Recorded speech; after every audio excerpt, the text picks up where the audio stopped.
Bonjour, bonsoir à tous. Nous devons nous repentir urgemment, parce que le temps est en train de passer. Nous repentance touche 4 niveaux. 4 niveaux essentiels. Le premier niveau, il s'agit de notre personne, c'est-à-dire notre corps, notre âme et l'esprit. Pourquoi? Parce que nous péchons avec notre corps, notre âme et l'esprit. Nous sommes aidés par l'impudicité, par l'impureté. Et donc nous devons nous repentir de cela, afin que nous soyons pardonnés et purifiés, selon que le Seigneur Jésus a dit, si nous confessons nos péchés, il est prévu de nous pardonner et nous purifier de toute iniquité. Il faut que l'homme soit pardonné et purifié. Le corps, l'âme et l'esprit soient pardonnés et purifiés. Ainsi donc nous serons agréables à Dieu. On ne sera pas punis. Est-ce que vous entendez? Voici le premier niveau de repentance. Donc il s'agit de notre personne. Le deuxième niveau de repentance concerne maintenant le prochain. Parce que nous faisons du mal au prochain. On vit des gens dans le sommeil, on les amène à se souiller avec nous dans l'impudicité, à manger des viandes impures, à boire des choses impures. Donc, nous péchons contre le prochain et nous ne manifestons pas l'amour du prochain. Ainsi donc, nous devons nous repentir pour le mal que nous faisons aux gens. Nous sacrifions les gens, nous lions les gens, nous volons les gens, la nuit comme le jour. Vous voyez? Donc, nous devons nous repentir pour tout ce mal-là. Tout ce mal que nous faisons aux gens. Il faut se repentir de cela. Les malédictions que vous proférez contre des personnes. La haine que vous avez dans votre cœur vis-à-vis des gens, vous devez vous repentir. La Bible dit tu aimeras ton prochain comme toi-même. Mais nous n'avons pas l'amour du prochain. Nous n'avons pas l'amour du prochain. Donc nous devons le repentir. Nous devons le repentir rapidement et urgemment. Est-ce que vous entendez? Le troisième niveau de repentance, c'est celui qui concerne les lieux de prière. Les lieux de prière. Les églises, comme on dit communément. C'est-à-dire le lieu où on s'assemble pour célébrer le culte, pour prier. Pour se faire baptiser, peu importe comment on se baptise dans les lieux de prière. Cependant, je viens vous dire que vous devez vous repentir pour toutes les impuretés, les abominations, les figures de bêtes abominables, les idoles ou du faux Jésus, la fausse Marie, tout ce que vous avez introduit dans le lieu de prière, qui n'est pas conforme à la sainte doctrine, aux pratiques des apôtres. Vous devez ôter ça, les lieux de prière, vous devez agir. Agir maintenant. Les cadavres que certains ont placés dans le lieu de prière. Vous avez creusé, vous avez mis des cadavres, soit de bêtes ou d'êtres humains, pour pouvoir attirer la foule. Vous devez vous repentir pour cela. Vous devez vous repentir de ce péché-là. Et demander à ce que le Dieu Tout-Puissant purifie ce lieu de façon spirituelle. Et vous ôtez toutes les abominations et impuretés. Comme Manassé, lorsqu'il s'est repenti, la Bible déclare qu'il est reparti dans le temple de l'Éternel.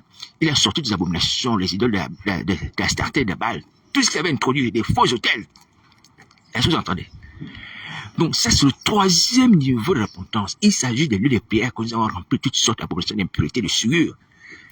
Il paraît même qu'il y a des moquettes, soi-disant des moquettes qui sont là pour pouvoir nous embellir le lieu de prière, mais qui sont en fait les manifestations des citernes des eaux qui sont cachées sur ces moquettes-là, ou qui sont liées à ces moquettes. Et je suppose qu'il y en a de même pour les piscines qui sont dans vos lieux de prière. Ces piscines-là ne sont pas là par hasard. Ces piscines sont là pour vous lier au monde des eaux, aux esprits des eaux. Et les bouteilles d'eau que vous avez même souvent sur les strates. Ça, certainement, ça joue un rôle dans ce sens-là. Mais vous repentez tout ça. Vous repentez tout ça. Est-ce que vous entendez?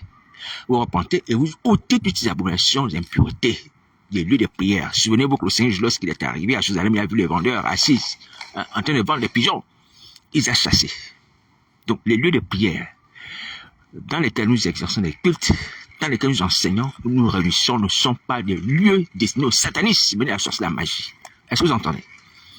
Donc, voici le troisième niveau de repentance qui touche le lieu de prière. Le quatrième niveau de repentance est celui qui touche le livre saint, la Bible. La Bible qui est notre lampe, une lumière sur notre sentier.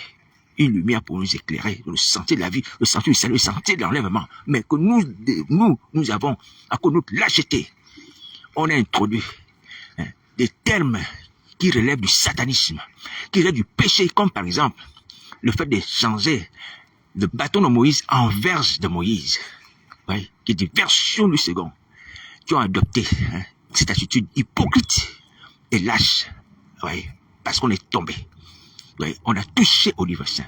Et sachez que lorsqu'on touche au livre saint, on est soumis à la malédiction. On est soumis aux sanctions. Jésus le dit. Si quelqu'un enlève ou touche quoi que ce soit, cette personne sera punie. Alors, pour ceux qui ont enlevé de façon plus ou moins probante, ce sont les catholiques.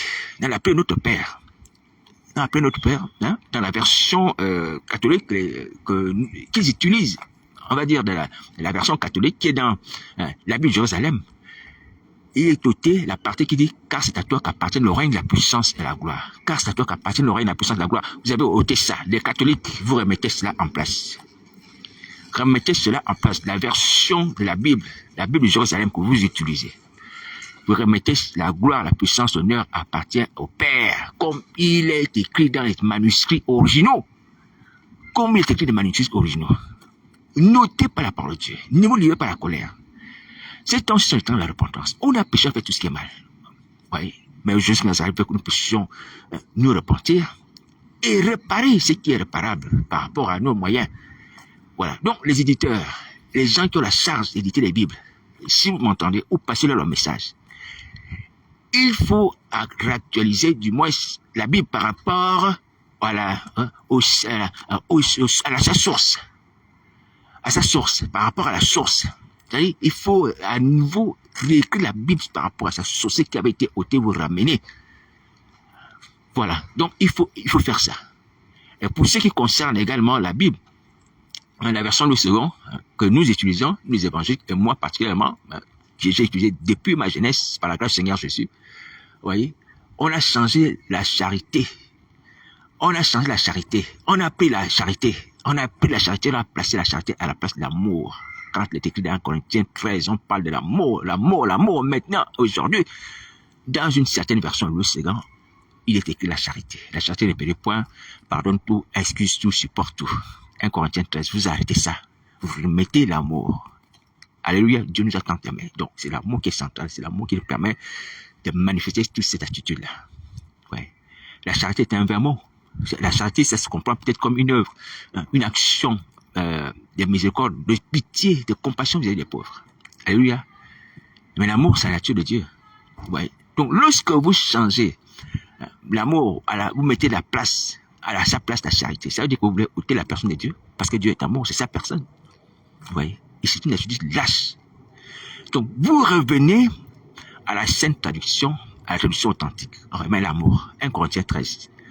Voici la parole de Nazareth. Donc, j'ai cité ici 4 niveaux de repentance. Et je vais citer un 5e. Je vais rajouter un 5e niveau de repentance. Il s'agit de la personne du Père ou du nom du Père. Le Seigneur Jésus va dire dans la prière, notre Père que je suis, que ton nom soit sanctifié. Oui. Parce que la personne de Dieu est déjà touchée et sertie par nos péchés. Il n'y a pas que le livre saint qui appartient à Dieu. Il n'y a pas que les prières. Il n'y a pas que nos âmes qui lui appartiennent. Oui. Mais aussi son nom. Son nom qu'on souille. Son nom qu'on utilise pour mentir, pour escroquer les gens. Oui. Pour aller séduire les gens. Dieu m'a dit, Dieu m'a dit, Dieu m'a dit. Oui. Dieu ne t'a rien dit. On utilise le nom de Dieu. Donc, il faut se repentir de ça. Donc c'est le 5e niveau de repentance. C'est repentir parce qu'on a utilisé le nom de Dieu dans nos fourberies, dans le mensonge, l'hypocrisie, l'imposture. Il faut se repentir de ça. Est-ce que vous entendez? Le nom de Dieu comme le nom de Jésus. C'est la même personne. Le Père dans le Fils et le Fils est dans le Père. Est-ce que vous entendez? Donc les gens de l'église de Paris et toutes les autres personnes, vous arrêtez ça. Donc à partir de maintenant, vous repentez ces péchés et vous arrêtez cette pratique. Dieu m'a dit comme ça, Dieu m'a dit comme ça. Je l'ai entendu à l'église de Paris. Dieu ne vous parle pas, à moins que vous soyez repenti. À moins que vous soyez repenti. Mais à l'époque, c'était un mensonge, un grotesque mensonge. Il faut arrêter ça. Pourquoi vous ne créez pas Dieu? Ouais. Pourquoi vous ne créez pas Dieu? Vous pouvez mourir un instant à l'autre. Et vous pensez quoi? Vous allez être dans la joie, dans la fête quand vous allez mourir, non? Vous allez souffler dans le feu. Craignez Dieu, hein, et cessez d'utiliser son nom en vain. Cessez de salir son nom, cessez d'exploiter son nom pour pécher. Est-ce que vous entendez? Donc, voici la parole du Seigneur Jésus. Pratiquez cela. Si vous ne pratiquez pas cela, vous serez punis. Donc, il y a 5 niveaux de repentance. Alléluia. 5 niveaux de repentance. Il y a bien d'autres choses qu'on peut rajouter. Mais c'est les 5 niveaux principaux de la repentance lorsqu'on va faire une prière de repentance. Et je vous ai dit que ce sont les temps de prière de repentance. Hein. Vous citez ces 5 niveaux de repentance. Dans nos vies, le prochain, le Père, et le Fils et le Saint-Esprit, donc les noms de la divinité de notre Dieu, de son Fils, de Saint-Esprit qu'on a pris en vain pour mentir. Vous voyez, lieu de prière, la Bible également. Donc vous exposez tout cela dans la prière de repentance. Est-ce que vous entendez? Voilà. Alors, autre chose. Quand je vous ai invité à venir écouter la parole de Dieu, je vous ai dit d'appeler également Elon Musk. Enfin, j'ai annoncé ça comme ça. Peut-être qu'il entendra, peut-être qu'il n'entendra pas. Pourquoi? Parce que ce matin, je suis tombé sur une vidéo où il était en train d'être questionné lors du forum de Davos. Il y a un forum économique qui s'est passé à Davos. Alors là, il était en train d'être questionné. Il a parlé d'une profusion des robots. C'est-à-dire que les robots vont se multiplier. Vous savez qu'elle est la base de la fabrication de beaucoup de robots. Et de l'IA, l'intelligence artificielle. Il dit que les robots vont multiplier et certainement dépasser la population humaine. Et que les robots sont utiles parce que les robots, selon lui, peuvent nous aider dans les tâches ménagères au quotidien. Par exemple, aider les grands-parents, garder les enfants, les animaux de compagnie et toutes ces choses-là. Alléluia. Donc voici ce qu'il a dit. Alors donc, je voudrais alerter cet homme et vous aussi. Pourquoi ne puissiez pas voir cela comme un progrès? Non, c'est pas un progrès. C'est une ruse du diable. Pourquoi? Parce que derrière les robots, ce sont les démons qui sont là manifestés par l'IA. Vous voyez, l'intelligence artificielle, ce sont les démons. Ce sont les démons, c'est une ruse du diable. Et la Bible dit que nous ne devons pas communier avec les démons, nous devons communier avec Dieu. Et donc là, c'est un danger. Si les robots se multiplient, et si chaque famille, chaque foyer a un robot, ça veut dire que les gens vont avoir des démons dans les maisons. Il a dit que les robots peuvent garder les enfants. Ça veut dire qu'on va laisser les enfants en compagnie des démons. Et vous imaginez ce que les démons font. Vous voyez, ils sont là pour terroriser. Ils sont là pour dérober, égorger et détruire. Alors je voudrais dire à cet homme, s'il m'entend, que ce projet est un projet satanique, qu'il arrête. Qu'il arrête. Et que la volonté de Dieu, que c'est les hommes se multiplient sur la terre. C'est ce qu'il a dit à Adam et Ève. Multipliez-vous, multipliez-vous. Il ne s'agit pas de multiplier les robots. C'est une intelligence artificielle qui fonctionne non pas avec simplement des fils et de l'acier. Il y a des esprits derrière. Et des esprits malins, des esprits méchants. Maintenant, si vous et nous prenons le risque d'accepter cette façon de faire, c'est-à-dire nous accoutumer à des robots, on va dans la situation de la génération de Noé, voyez, qui cohabitait avec des robots. Et même aujourd'hui, les gens se marient avec des robots. J'ai vu d'abord une scène assez cocasse, on va dire même révoltante, où il simulait quelque chose, un acte sexuel avec un robot. Lui-même, Elon Musk, voyez, avec un robot, un acte sexuel, il simulait quelque chose comme ça. Vous imaginez ça? Et les gens vont vont pratiquer l'impudicité avec des robots. Ou du moins avoir des rapports impurs avec les robots. Voyez, c'est déjà, certes, une nouvelle chose de se suivre avec des démons. De façon, dans le monde des ténèbres là-bas, où si ça se manifeste physiquement. Mais en plus, là, il s'agit des machines qui auront une forme humaine. Et il y en a certainement qui en achètent déjà parce qu'il y a plein de choses comme ça, des dépravations dans ce sens-là, dans ce monde. Qui se sont répandues dans ce monde. Donc, je voulais simplement nous alerter sur le fait que, vous voyez, ces choses-là, si elles peuvent paraître utiles par rapport au service, donc ils diront, ils peuvent rendre service et tout ça par rapport aux tâches domestiques, tout ça. Non. Derrière ça, il y a une ruse. Derrière ça, il y a une communion avec les démons, il y a une domination de l'espèce humaine. De toute façon, l'homme ne peut pas être supérieur à un démon. C'est-à-dire que l'homme sera assujetti. Est-ce que vous voyez? Et c'est l'espèce humaine qui va disparaître. D'ailleurs, il dit même que la mort est une bonne chose. Pourquoi? Parce que pour lui, il faut que l'humanité disparaisse. Je pense, parce qu'il dit que la mort est une bonne chose. C'est-à-dire que les robots prennent la place des humains. Alors donc, ne prenez pas ce que vous vivez dans le monde des ténèbres là-bas comme quelque chose qu'on peut implanter sur cette terre où nous sommes. La terre sur laquelle je me tiens, et vous vous tenez appartient à Dieu. Dieu crée le ciel et la terre. Le Fils de Dieu est venu sur la terre. Il a marché sur cette terre. Dieu lui-même, sous la forme, ou accompagné de 2 anges, est descendu lorsqu'il s'agissait de punir Sodome et Gomorrhe sur cette terre où nous sommes. Attention, on n'est pas libre de faire de cette terre ce que nous voulons. On n'est pas libre de faire de cette terre ce que nous voulons. Lorsque la génération de Noé a commencé à pécher, à se multiplier avec les démons, Dieu les a supprimés. Alors donc, si les hommes prennent des robots, et prennent les robots comme des instruments, comme ou même des personnes de compagnie, et pêchent avec les robots, vous serez punis. Vous serez punis. Je vous annonce là, vous serez punis. Vous serez punis. Est-ce que vous entendez? Donc, voici ce que je voulais dire par rapport à cela. hein, par rapport à cette affaire de robots, qui n'est pas une chose anodine, non, qui est une ruse du diable pour introduire le règne des démons, la domination des démons, de façon, on va dire, de façon autorisée. De façon autorisée. Oui, il ne sera pas spirituellement parlant. Et ça, physique, au travers des robots. Il faut faire attention. Alléluia. Autre chose que cet homme a dit, il a dit, bon, avec sa fusée SpaceX et ses ambitions, hein, l'homme devait aller sur la Lune et en plus sur la planète Mars. C'est son projet. Alors, moi, j'aimerais vous dire que là aussi, c'est une ruse du diable. Que cet homme entende cela. C'est une ruse du diable. Pourquoi? Parce que nous attendons l'avènement de Jésus qui doit venir chercher et nous serons enlevés dans les airs. Nous attendons l'enlèvement avec le Seigneur. Nous n'attendons pas d'aller vivre sur Mars. Est-ce que vous entendez? Donc ça, c'est une ruse du diable pour nous enlever la préoccupation ou du moins nous ôter cette pensée que nous avons d'attendre l'avènement de Jésus Nazareth. Pour nous amener à nous préoccuper d'aller sur Mars. Qu'est-ce qu'on va faire sur Mars? Non, on va dans la nouvelle cité du Père. Et Jésus Nazareth vient nous chercher. Il a dit, je m'en vais et je viendrai vous chercher. On n'a pas besoin d'aller sur Mars. Ouais. Ce sont les distractions de Satan. C'est une façon que Satan utilise pour pouvoir détourner l'homme, l'objectif principal et utile et nécessaire qui est l'enlèvement. Est-ce que vous entendez? Donc ça, vous devez combattre ça. Vous devez refuser ça pour vous. Et ne pas vous laisser séduire par ce genre de choses. Alors, je vais dire à cet homme, s'il m'entend, qu'il ne soit pas un instrument du diable pour accomplir ses desseins sur la terre, mais qu'il se tourne vers Jésus Nazareth, qu'il se convertisse et soit sauvé. Hein? Je ne sais pas s'il plaisantait lorsqu'on lui a demandé, on lui demande souvent, est-ce qu'il est un extraterrestre? Il a dit oui, il est un extraterrestre. Bon, est-ce que c'est une plaisanterie? Je ne sais pas.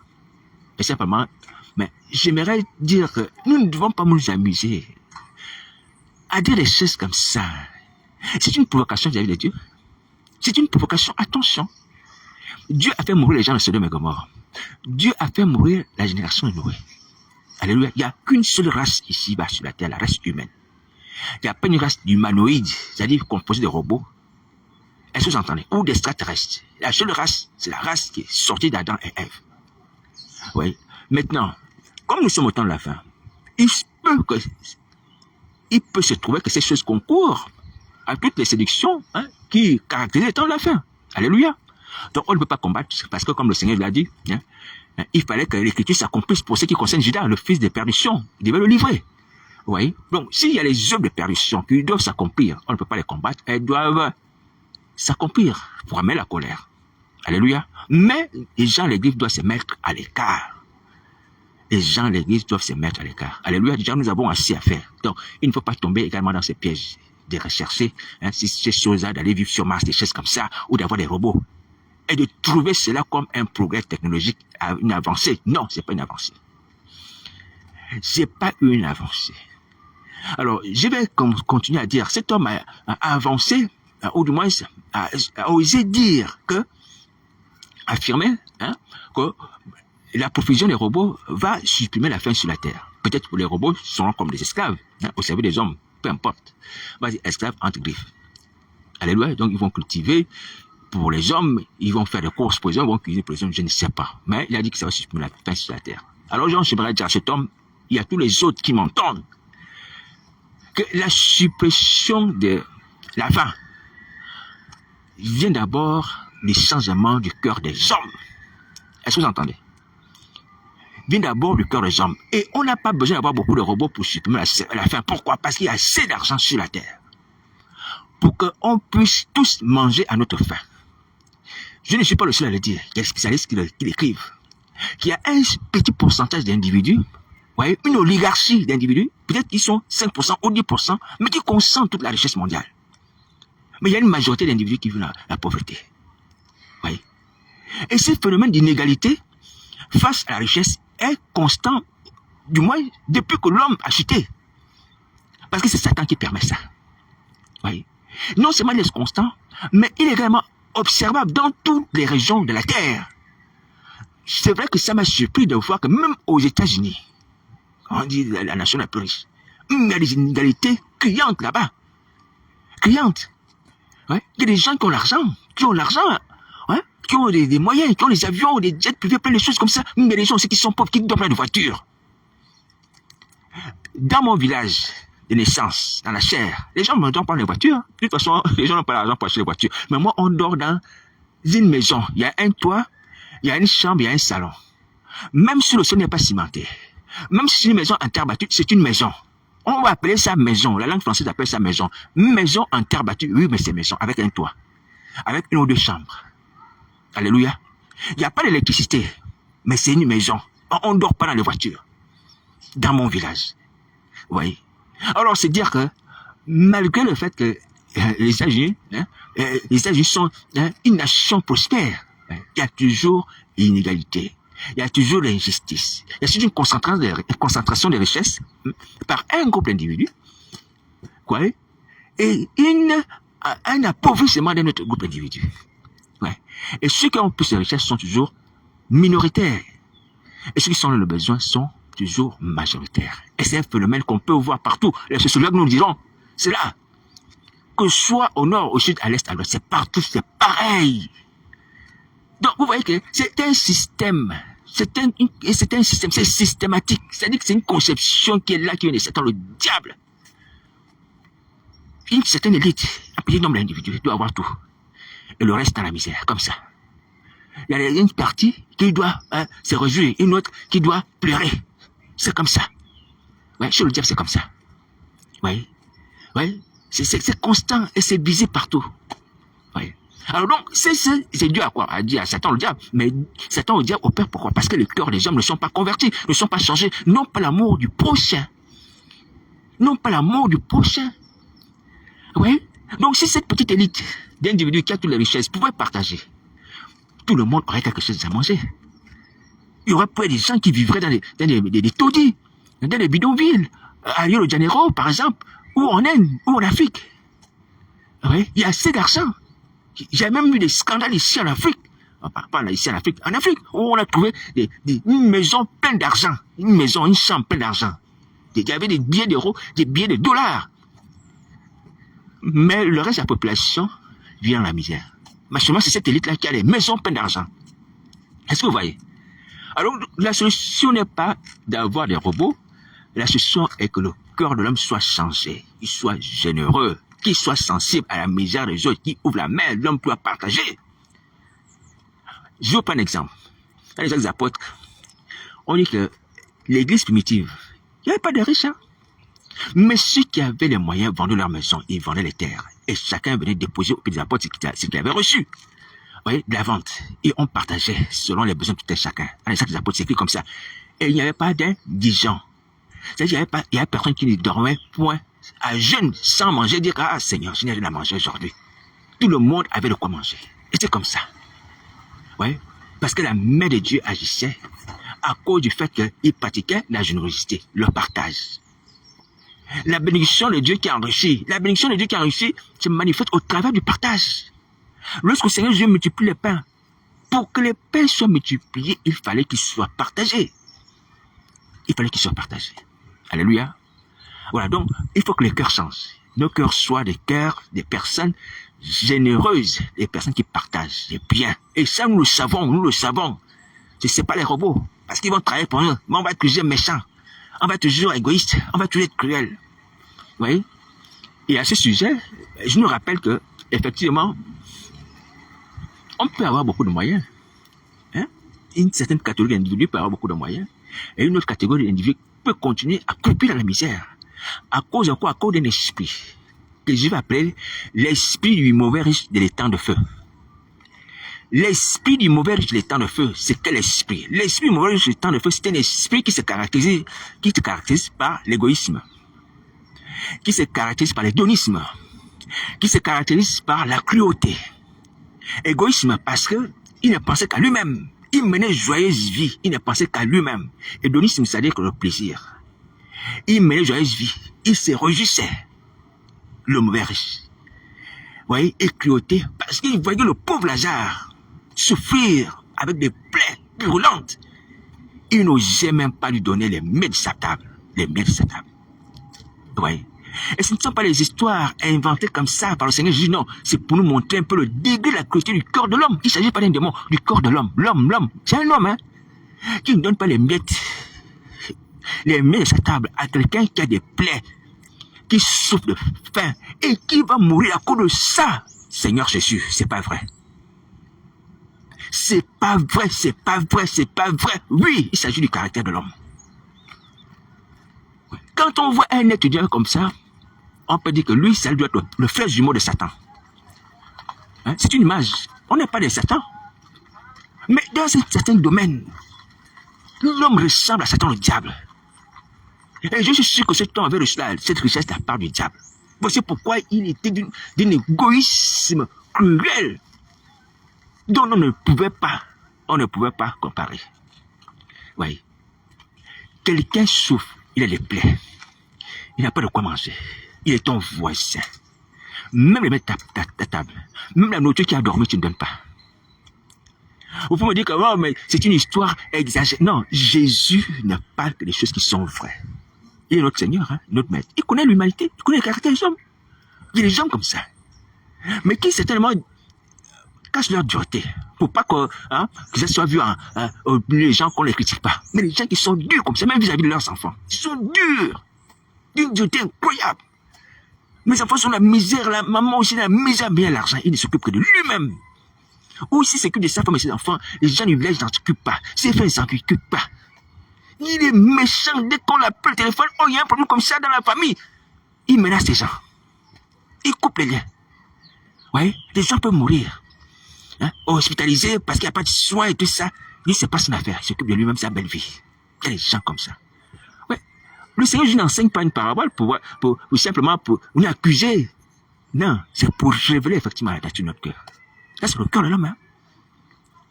L'homme, le mauvais riche. Alors, donc, cet homme-là, qui est, certes, le sujet d'une parabole, est mort. Alléluia. Mais c'était le prototype de l'être humain aujourd'hui, l'homme moderne. Cet homme ressemble à l'homme moderne. Il peut peut-être ressembler à Elon Musk. Peut-être. Parce que Elon Musk est un homme riche.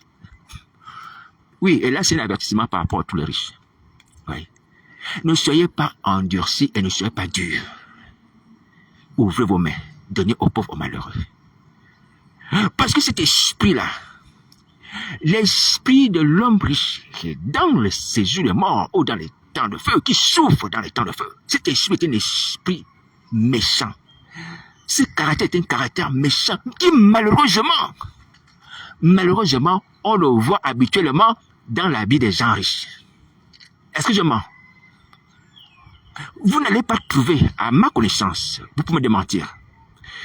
Moi, j'ai vécu avec des pauvres. Et je n'ai pas toujours eu ce que je voulais. Oui. Donc, je savais et je sais avoir faim. J'ai vécu dans des quartiers, on va dire des quartiers sous-intégrés. Vous voyez?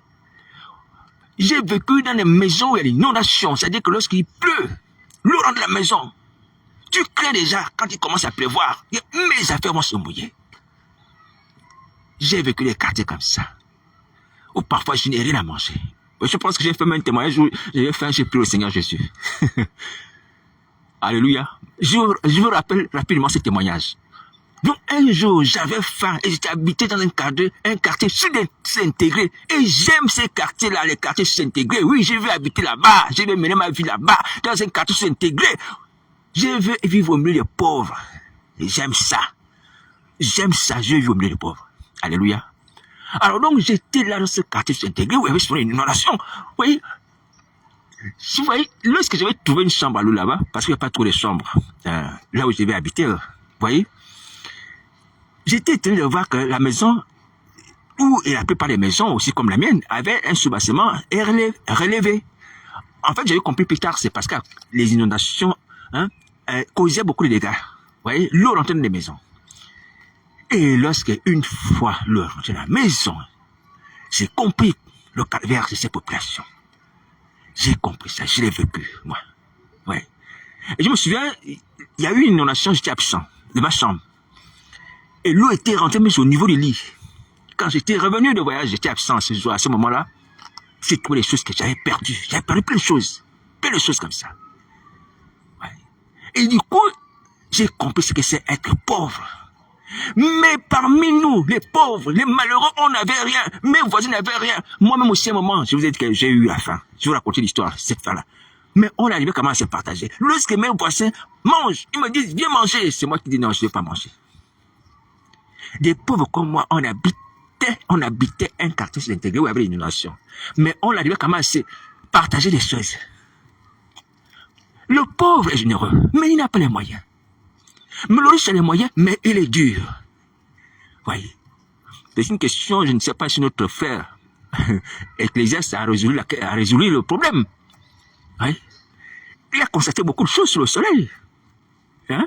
Il a vu certainement qu'il y avait des esclaves qui étaient à cheval, des princes qui étaient à pied. Mais je ne sais pas si notre ami l'Ecclésiaste a vu que les pauvres sont généreux. Ils veulent bien, ils donnent le peu qu'ils ont.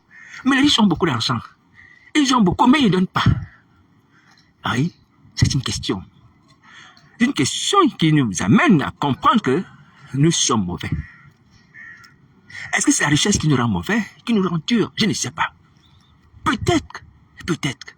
Est-ce que la pauvreté nous rend généreux? Je ne sais pas. Peut-être. Alléluia, peut-être. Alors donc, pour ce qui me concerne, je connais la fin. Je me souviens ce jour-là, un après-midi, corrigez-moi mes amis français. J'avais faim, j'étais couché, j'ai dormi, je me suis réveillé. J'ai prié Jésus, j'ai dit Seigneur Jésus, j'ai faim. Mon Seigneur, mon Maître, j'ai faim. Aide-moi à pouvoir manger quelque chose. Fais que je puisse avoir quelque chose d'ici telle heure. J'avais fixé un délai au Seigneur Jésus pour opérer le miracle à ma faveur. Une supplication, c'est pas une autre. Et du coup, dès que j'ai fini de prier, je suis sorti de la chambre. Je me suis mis à me promener, à gauche, à droite, je marchais, j'ai traversé la rue. Et puis, mon regard était attiré par un monsieur qui était en train de lire la Bible. Devant sa maison, il était en train de lire la Bible. J'ai dit, ça doit être un chrétien. Je me suis mis à causer avec le monsieur. J'ai dit, vous allez bien, machin, et tout ça, l'échanger. Moi, je suis chrétien, vous lisez la Bible? Oui. Après, on a fini d'échanger, de parler de la chrétienté, de ce que nous sommes, de ce qui nous croyons en Jésus-Christ. Après, j'ai dit, bon, moi, je vous quitte, je vous dis au revoir. Il me dit, attends, tu vas manger avec moi. Il m'a dit, attends, tu vas manger avec moi. Vous voyez, ça m'a surpris. Attends, tu vas manger avec moi. Je ne peux pas aussi dire, mais non, ça va et tout ça. J'ai dit, non.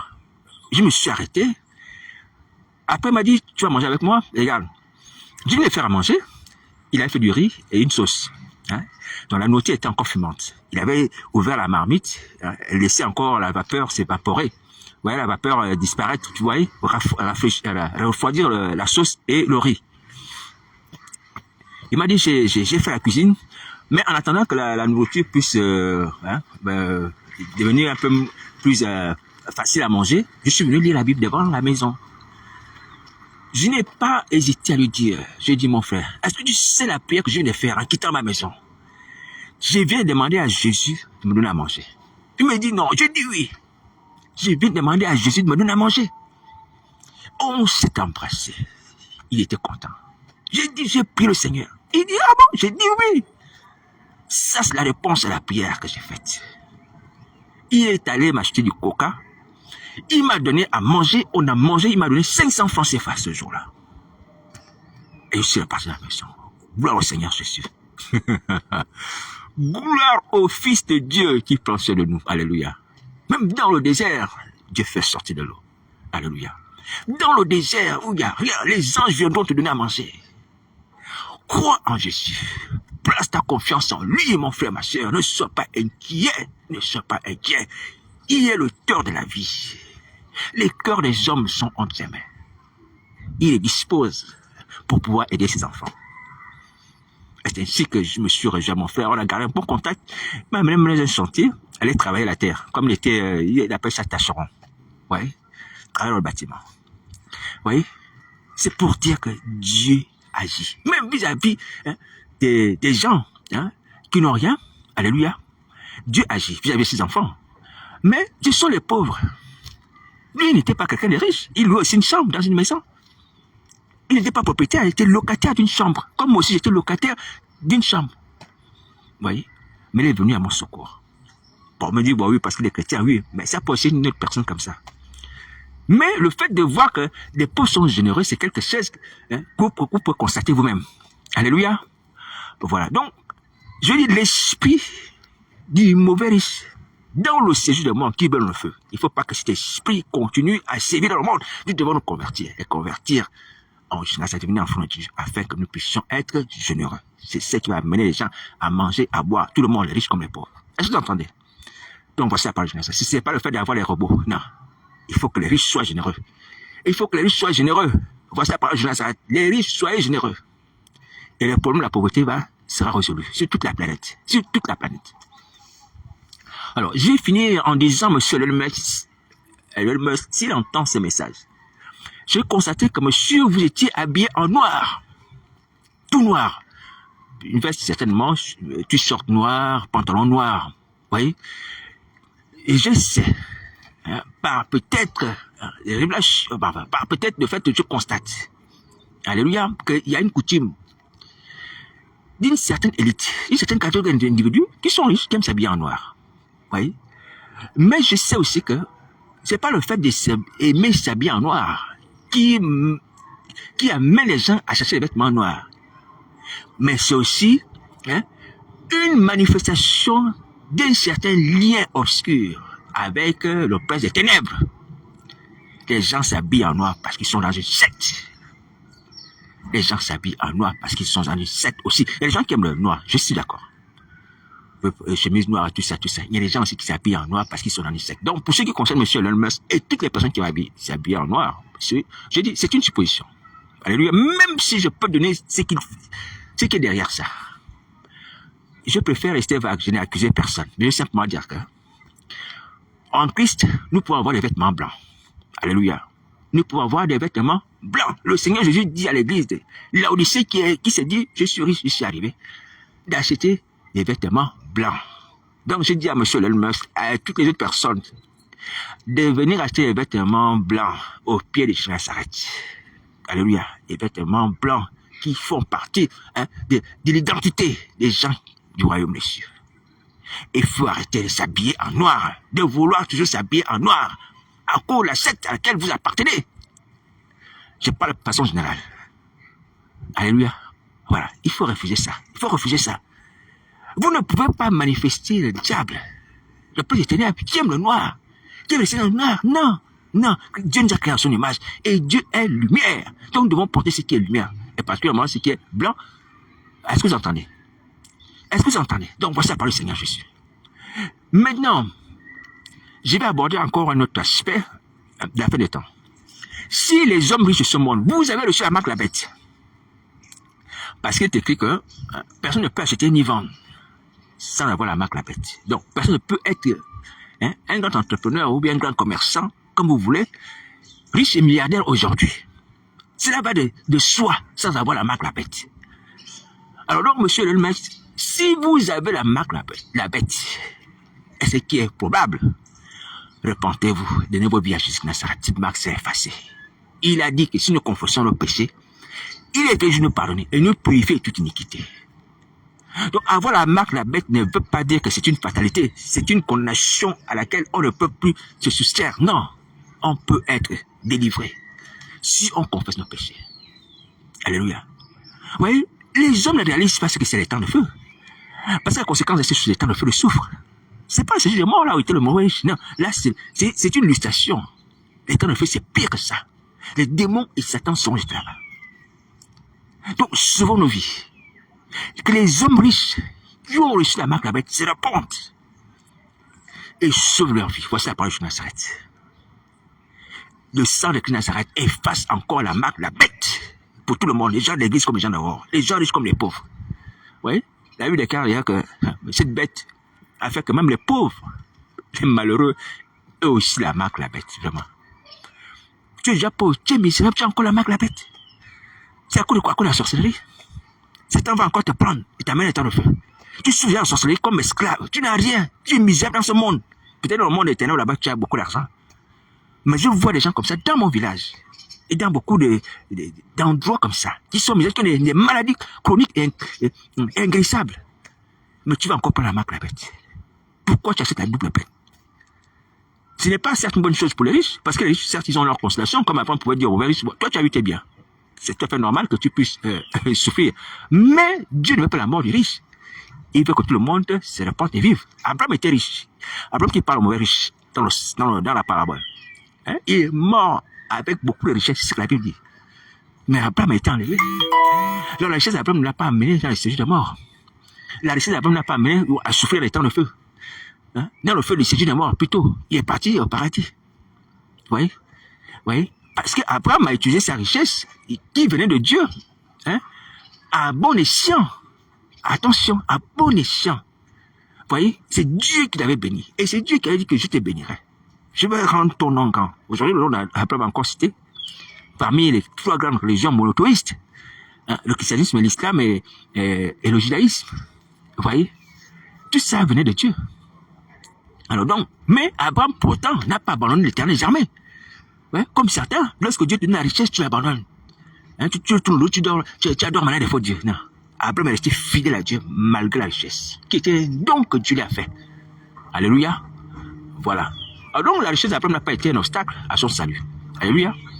Voilà. Donc il faut bien comprendre ça. Il y a riche et riche. Et voilà pourquoi on parle du mauvais riche. Le mauvais riche, c'est cet homme qui souffre dans le séjour de mort. Et le bon riche, c'est Abraham. Notre Père qui a gardé la foi au Dieu d'Israël. Est-ce que vous entendez? Voilà, donc voici ce que je voulais dire par rapport à Elon Musk, à son entrevue, hein, que j'ai vu en vidéo hein, sur Internet, et par rapport à nous, et ce que Dieu nous demande de faire par son Fils, comme travail de repentance. Alléluia. Je vais encore rajouter même un 6e niveau de repentance. J'ai parlé de 5 niveaux. Il y a un 6e niveau. Il s'agit de la terre. C'est-à-dire que les lieux de prière, certes, hein, sont des lieux qui sont localisés sur la terre, c'est vrai. Mais il y a aussi le fait que nous avons sué la terre. Il y a des gens qui vont sur les carrefours, ouais, verser des poudres, verser des huiles, planter des abominations, des impuretés, vous voyez, dans des forêts, faire des libations, des choses comme ça. On a rempli la terre, même des hôtels peut-être cachés, des choses comme ça. Des incantations dans les rues pour causer des accidents, verser du sang. On doit se repentir également de cela. Tout le mal qu'on a fait sur la terre et à la terre. On a sué la terre. On a sué la terre, mes œuvres. On a versé du sang sur la terre. Le sang d'Abel a coulé sur la terre. Et la terre était suée déjà dès le départ, à cause du péché de ses parents. Mais le sang d'Abel aussi a continué à suer la terre. Oui. Donc il faut se repentir. Tout le mal qu'on repense sur la terre, les pleurs des gens, parce qu'on les fait souffrir, leurs larmes coulent et tombent sur la terre. Oui, on fait du mal sur cette terre. On fait du mal à la terre. Il faut se repentir de ce que nous faisons du mal. C'est mieux, sans parler de la pollution, qui est un thème actuel. Oui. À cause de nos mauvaises façons de vivre. Oui. Aujourd'hui, on condamne certains peuples. Mes frères pygmées sont maintenant condamnés certainement hein, à évacuer parce qu'il paraît que la forêt est en train d'être dévastée. Vous voyez, les gens hein, sont en train de couper les bois hein, de façon sauvage. Vous voyez, et également le fait que l'atmosphère est polluée et on ne peut plus respirer l'air pur. Vous voyez, ils n'ont rien fait, mais c'est l'homme moderne. Toujours l'homme moderne. Vous voyez. À cause de la civilisation, elle doit évoluer, à cause de la science, elle doit évoluer, le progrès, voilà. Là, les gaz à effet de serre. Hein, l'air est pollué. Vous voyez? On pousse les autres à boire les eaux polluées. À cause de l'exploitation de l'or, on met des produits, plein de choses comme ça, ou du pétrole. Hein? On suit les forêts. L'homme moderne. Vous voyez? Le mal, de façon physique. En plus, le mal spirituel qu'on fait à la terre, à la planète dans laquelle nous sommes. Heureusement qu'il y a une nouvelle planète que Dieu a créée. Heureusement, il y a une nouvelle cité, Jérusalem aussi, qui vient. Donc nous devons repentir de cela. Dans ce 6e niveau de repentance, l'environnement dans lequel nous sommes, le milieu dans lequel nous vivons, la terre sur laquelle nous sommes établis, nous faisons du mal à la terre. Il faut se repentir de ça. Dieu a créé la terre pour que nous puissions y vivre. Mais Dieu nous a donné la terre en partage. Hein, les arbres et tout ça, les rivières, les fleuves. Vous voyez? L'air pour respirer. Mais qu'est-ce qu'on fait? Non. Mais à cause de notre égoïsme, notre volonté de puissance ou de progrès en sorcellerie, c'est ça le progrès en sorcellerie. Parce que tout ce qu'on fait ici, c'est l'émanation de la sorcellerie. On est en train de détruire tout ce que Dieu nous a donné. Tout ce que Dieu nous a donné. Il paraît qu'il y a même des insectes qui ont disparu. Il y a des animaux qui ont disparu. Tout ça à cause de l'homme, à cause de l'homme, à cause de l'homme. Il faut vous repentir. Il faut vous repentir. Donc, voici la parole de Jésus de Nazareth, celle que je voulais partager aujourd'hui. Hein. Donc, et je vais terminer en disant ceci, de la part du Seigneur Jésus. Donc, l'urgence aujourd'hui, ce n'est pas l'individu, ce n'est pas Paul, ce n'est pas Pierre. L'urgence, c'est le caractère de Paul et de Pierre que nous devons amener à changer. Est-ce que vous entendez? Donc, il ne s'agit pas d'indexer un groupe humain. Les gens du Nord sont méchants. Les gens du Sud sont bons. Non. Il s'agit de dire que celui qui est au Nord, qui s'appelle Pierre, fait le mal. Celui qui est au Sud, qui s'appelle Jean, fait le mal. Alléluia. Par rapport à leur caractère. Il ne s'agit pas d'indexer un groupe d'individus. Il ne s'agit pas d'indexer une tribu. Il ne s'agit pas d'indexer une ethnie. Il s'agit d'indexer un mauvais caractère qu'on a trouvé chez un individu. Chez un individu, on a trouvé ce mauvais caractère. Parce qu'il y a bien des individus qui sont aussi bons. Hein? On a toujours des préjugés sataniques sur les gens. On dit que les gens de cette région sont comme ça. Les gens de cette région sont comme ça. Oui, mais il y a aussi des exceptions.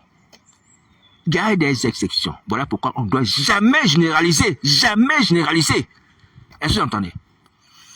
Alors, pour accréditer cela, la Bible dit que lorsque le Seigneur Jésus a apparu, la vérité vint au temps où Dieu avait prévu. Alléluia. La vérité et la grâce au temps de Nazareth. Parce que la loi avait été donnée par Moïse. Et lorsque la vérité s'est manifestée, elle s'est manifestée où? À Nazareth. Et voilà qu'un jour, quelqu'un dit à Nathanaël, nous avons trouvé celui qui a mis la vérité et la grâce. Jésus de Nazareth. Nathanaël va dire, y a-t-il quelque chose de bon qui peut sortir de Nazareth? Y a-t-il quelque chose de bon qui peut sortir de Nazareth? Vous voyez, Nathanaël avait une idée fixe des habitudes des gens de Nazareth. Il n'y avait pas des gens qui étaient en même de craindre Dieu dans cette ville-là. Alléluia. Peut-être une ville qui était réputée certainement à cette époque. Une ville remplie de brigands. Vous voyez, d'infidèles. Vous voyez, d'incroyants. Mais il y a une exception. Le Fils de Dieu est sorti de Nazareth. Et son nom, c'est Jésus-Christ de Nazareth. Attention, il ne faut jamais généraliser. Généraliser est un péché. Mes amis, il y a toujours des exceptions. Tous les Noirs ne sont pas des voleurs. Tous les Arabes ne sont pas des voleurs. Et tous les Européens ne sont pas des impérialistes ou des colonialistes. Alléluia. Voilà. Donc, il y a des exceptions. Ça, c'est l'opinion populaire que je suis en train de manifester. Ou du moins, détailler. Alléluia. Voilà. Il ne faut pas que vous ayez tous les réflexes bizarres quand vous rencontrez un Européen, quand vous rencontrez un Africain, ou rencontrez un Arabe, quand vous rencontrez un Chinois. Non. Il y a des exceptions. Alléluia. Il y a des exceptions. Il faut juger les caractères des gens et il faut accepter aussi les gens.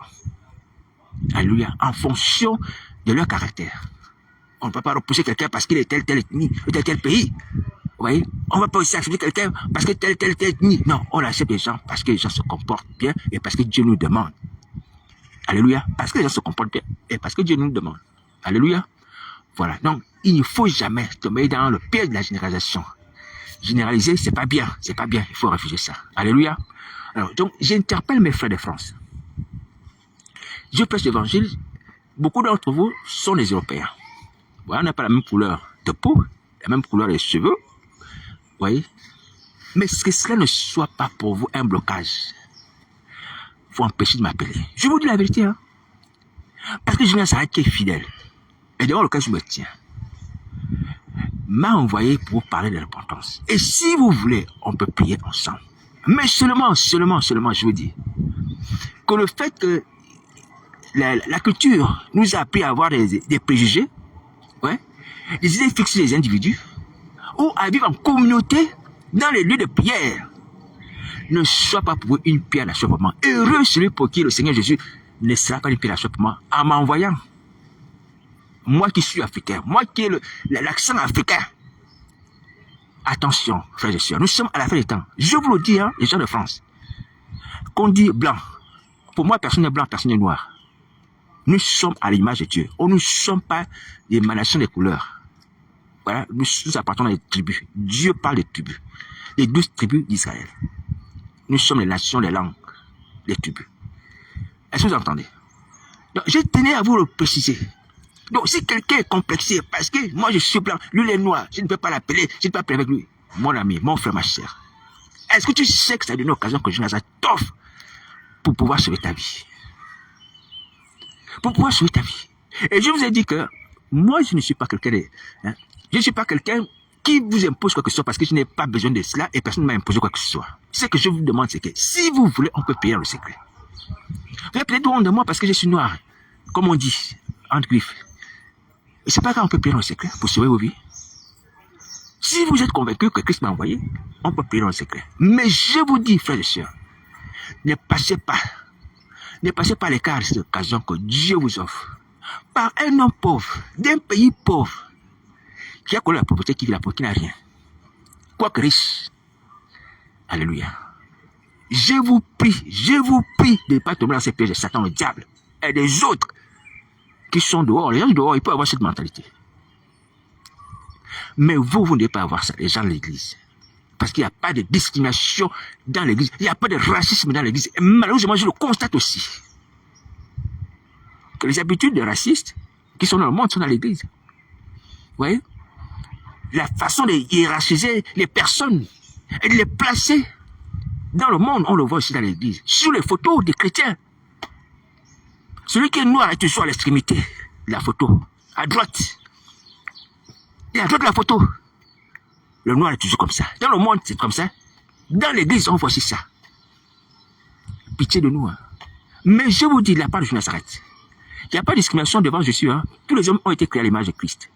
Même mes frères pygmées. Mais je vous dis, si vous avez ces considérations, vous n'irez pas au ciel.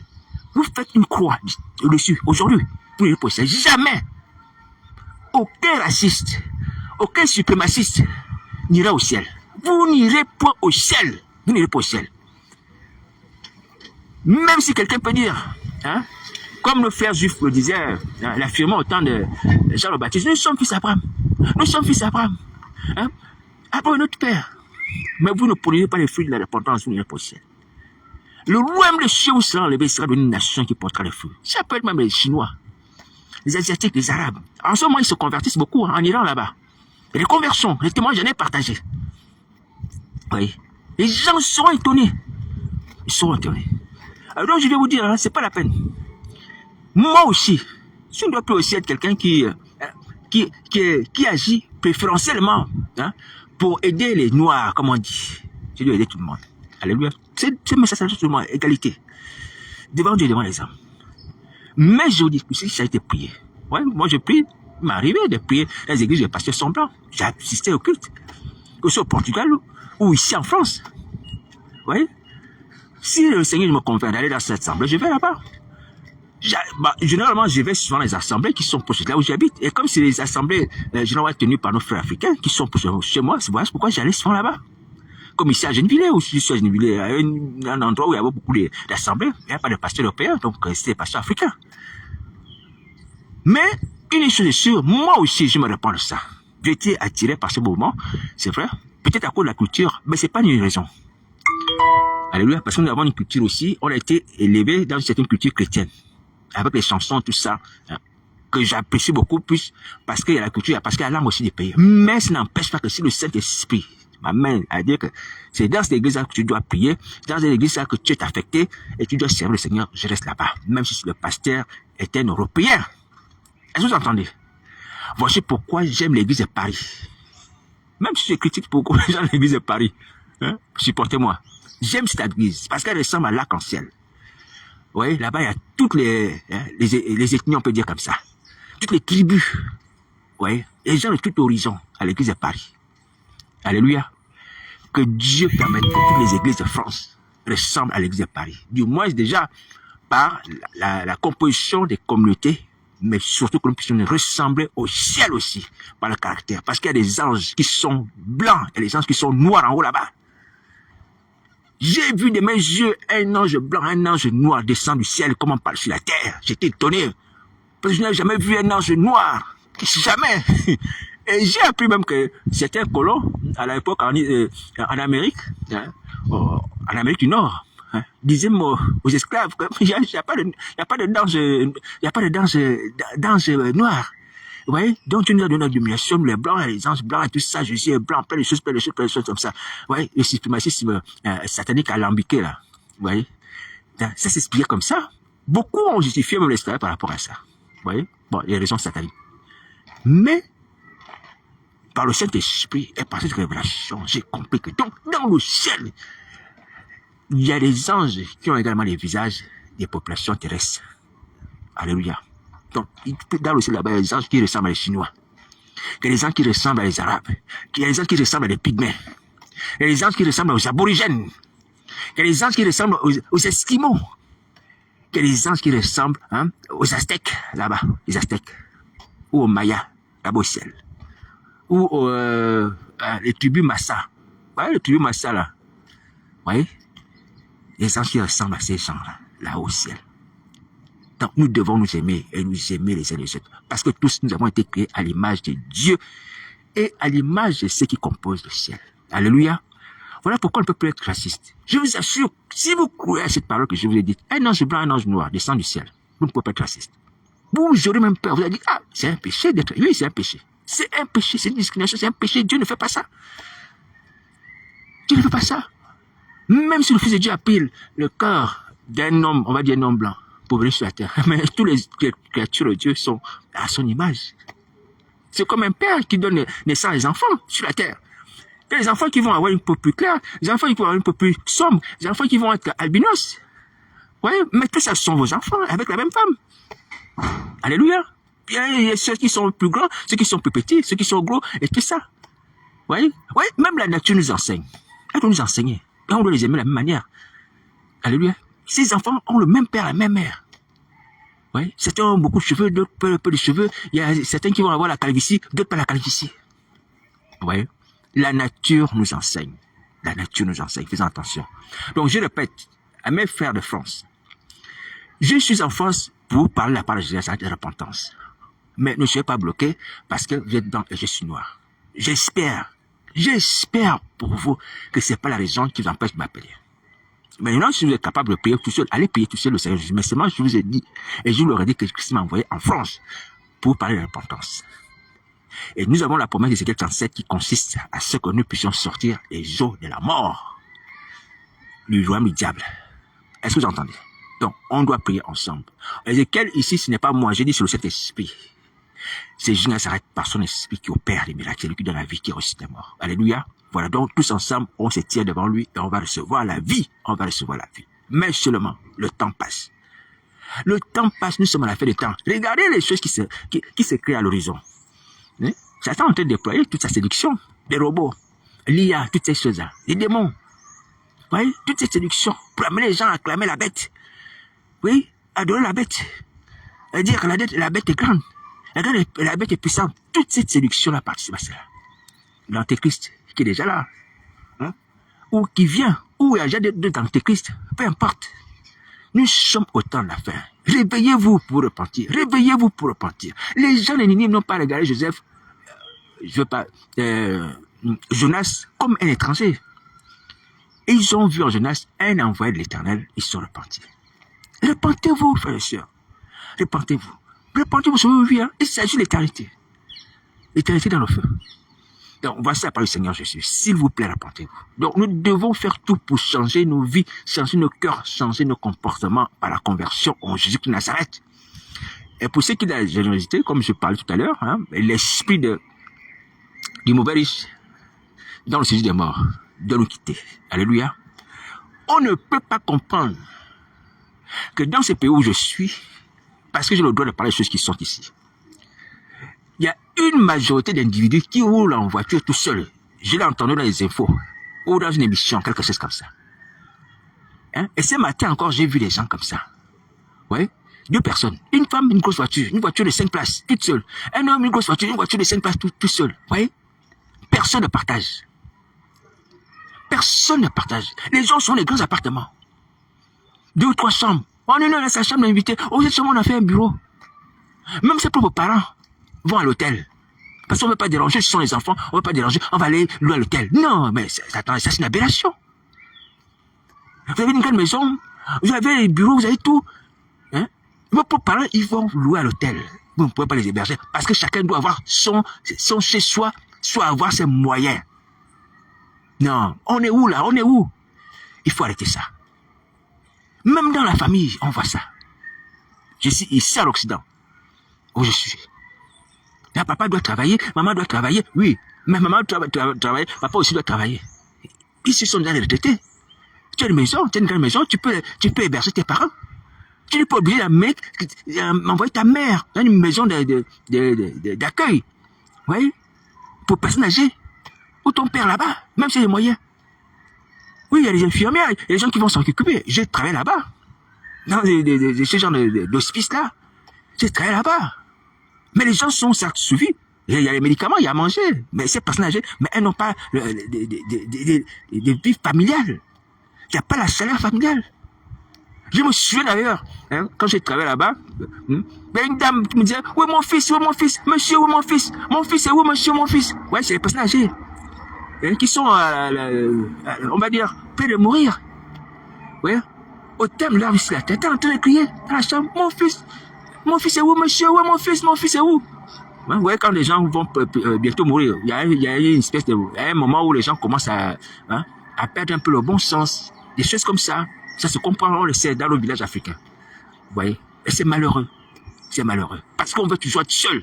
Dans certaines maisons, on laisse les parents là-bas. Les maisons dans la tête, elles restent là-bas. Vous voyez? Avec sa femme. Vous voyez? Même le chien gêne. Vous avez pris un chien. Le chien gêne. Non, on ne peut pas l'amener le chien en vacances. Il va nous gêner. Et comme ça, on abandonne le chien dans la rue. Comme ça, abandonne le chien. C'est un phénomène récurrent ici. Ouais, parce qu'on veut être seul. L'égoïsme. Il faut arrêter ça. Si vous voulez vous convertir, il faut changer vos vies. Il faut changer vos vies. Il faut accepter de changer vos vies. Vous voulez être accepté par le ciel. Il faut accepter de changer vos vies. Les chiens sont les... Bon, bref, les chrétiens n'ont pas de lien particulier avec les chiens. De façon spirituelle. Les chiens ont une mauvaise image, spirituellement parlant. Alléluia. Mais l'animal en tant que tel, lui-même, sans influence satanique des démons, c'est quelqu'un d'adorable. C'est une bête adorable. Le chien. C'est une bête adorable. Sans influence satanique, j'ai bien dit, sans influence satanique. Alléluia. Voilà. Mais lorsqu'on va aller en vacances, on abandonne son chien. On l'abandonne et on part. Parce qu'on va être seul. Bon.